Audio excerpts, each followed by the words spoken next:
we can extend the preceding analysis even a little bit further.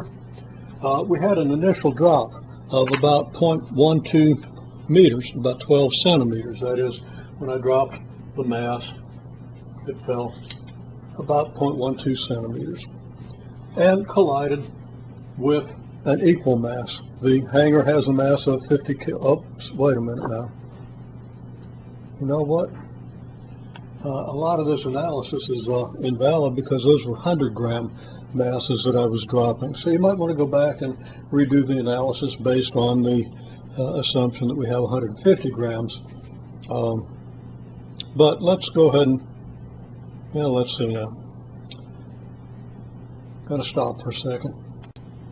Okay, the only results that were really significantly affected would be the energy of the system based on the fact that you have 150 grams. Of course, that would affect your values of K and everything else.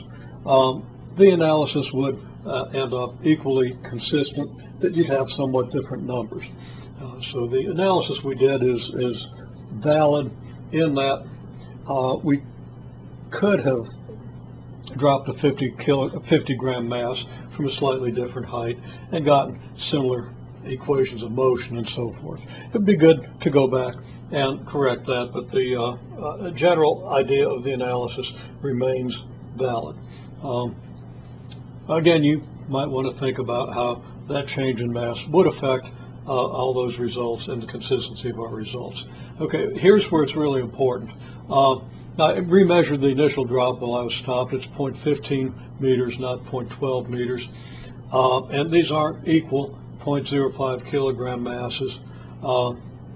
Between uh, 0.1 kilogram and 0.05 kilogram masses with a 0.1 kilogram mass in motion.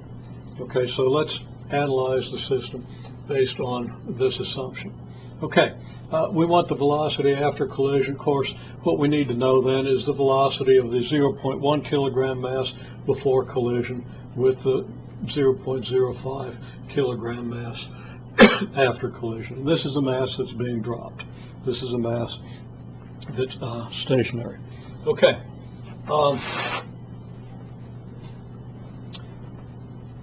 First of all, the velocity of the 0.1 kilogram before the collision. Okay, well, you can work that out. Now, one thing I'll comment on is they get this from energy considerations, or you can get it from the equations of uniformly accelerated motion, because this mass, while it's being dropped,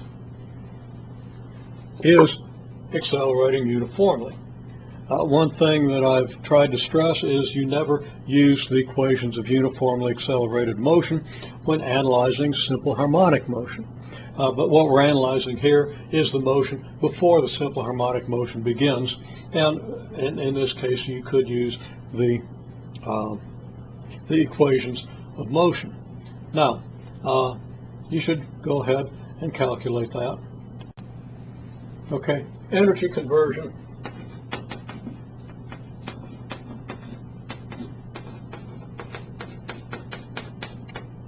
for uniformly accelerated motion for the drop implies that the velocity is approximately, I believe, 2.8 meters per second. I'm sorry. Now, let me revise that a minute. Let me recalculate. I'm thinking I want to say 1.3 meters per second, but that doesn't reconcile well with the fact that a 100 centimeter drop would be 4 times as great. Or does it? Yeah, it kind of does. Let me just check that.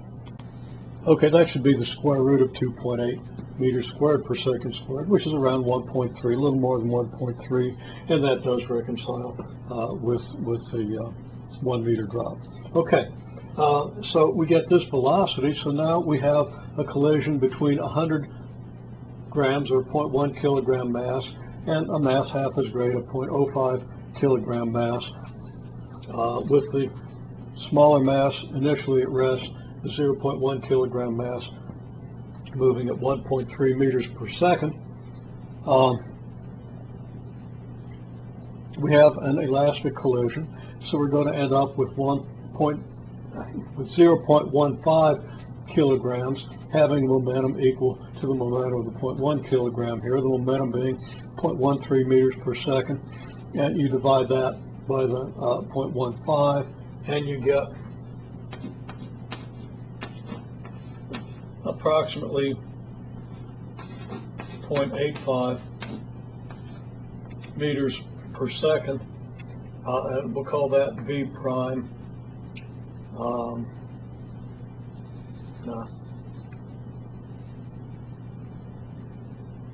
Okay, I'm going to figure out a notation here. I'll be right back.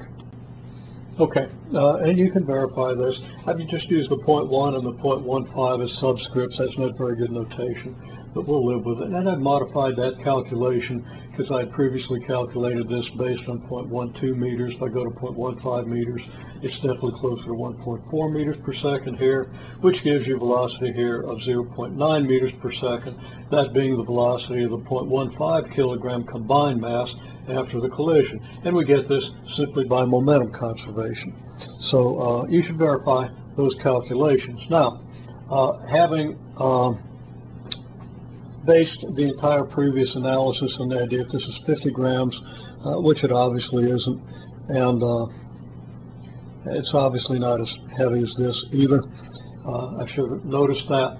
The entire previous analysis from the calculation of K on would have to be modified, but the analysis would proceed along exactly the same lines. Would yield a greater initial velocity here because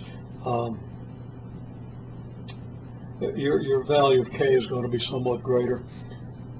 This should compare pretty well with this if that entire analysis is revised. Still might not compare perfectly, but it would be a good exercise to repeat the entire analysis based on the assumption that this is 100 grams and that the hanger is 50 grams. The only thing that would change in the analysis, all the concepts would be the same, all the reasoning, we would just have slightly different numbers. Now, there's another thing that we want to think about. Most likely this velocity would end up less than this velocity, and the reason is that we based this velocity on an estimate of the amplitude. As you saw, if you look at this system, and I'll just go ahead and set it up again real quickly. It doesn't take much setup, just grab the, okay. Now, if this is released from some position above equilibrium, we can clearly see that the amplitude of the motion quickly decays, okay? And we can't even strictly call that amplitude, but I'll use that liberty with the language. That means that had this been an ideal rubber band that didn't lose energy, didn't dissipate energy, it would have gone down somewhat lower, which means that the amplitude would have been more than the 12 centimeters that we